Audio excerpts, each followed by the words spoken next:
50 लाख बहुत बड़ा नंबर लगता है ना। ईपीएफ है, पीपीएफ है, म्यूचुअल फंड्स हैं और टोटल मिलाकर 50 लाख। तो देखकर लगता है रिटायरमेंट सेट है और लाइफ आराम से कट जाएगी।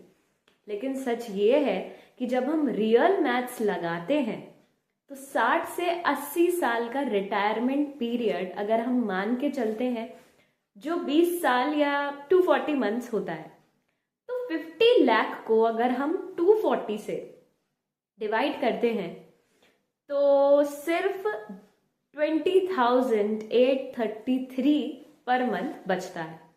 और जब आप इस 20,000 के आसपास के अमाउंट को रेंट, ग्रोसरीज, यूटिलिटीज और बेसिक एक्सपेंसेस के साथ कंपेयर करते हो तो पिक्चर बहुत टाइट हो जाती है।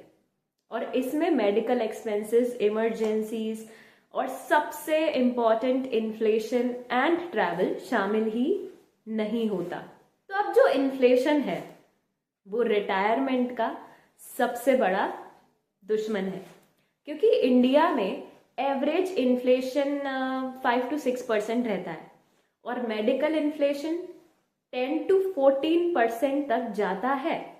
जिसका मतलब ये है कि आज के 20,000 की परचेजिंग पावर 10 साल बाद लगभग कितनी हो जाएगी? अराउंड 11,167।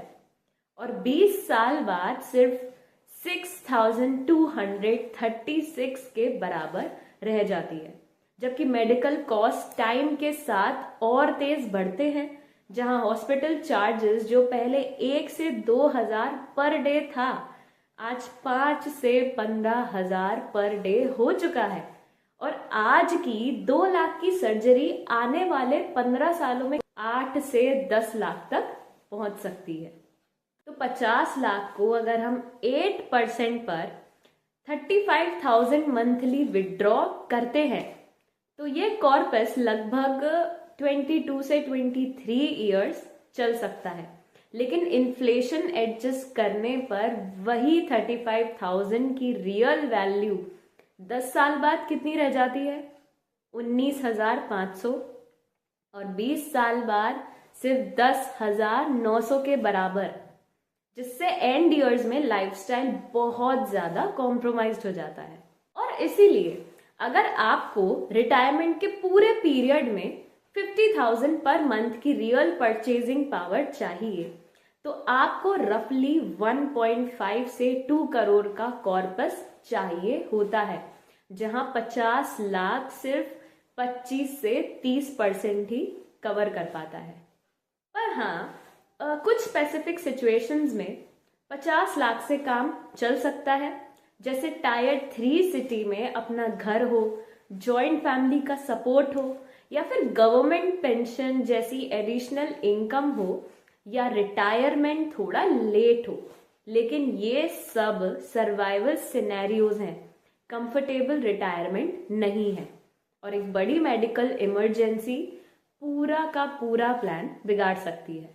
तो इसीलिए अगर आज आप 40,000 पर मंथ खर्चा करते हो और रिटायरमेंट 25 साल बाद प्लान कर रहे हो तो 6% के इन्फ्लेशन के साथ फ्यूचर में आपको लगभग 1.72 लाख पर मंथ चाहिए होगा, जिसके लिए सेव विड्रॉल के हिसाब से 3.5 से 4 करोड़ का कॉर्पस रियलिस्टिकली रिक्वायर्ड होता है।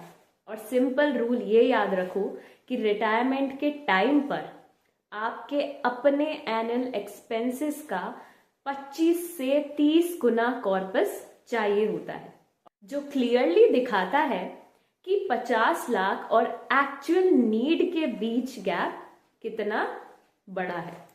तो अगर ये रियलिटी चेक आपके लिए आई ओपनिंग था तो वीडियो को लाइक करो, शेयर करो उन लोगों के साथ जो रिटायरमेंट को बाद में सोच रहे हैं। और ऐसे honest number based money explainers के लिए चैनल को सब्सक्राइब करो, क्योंकि जितनी जल्दी कैलकुलेशन समझोगे उतनी ही स्ट्रॉन्ग प्लानिंग कर पाओगे।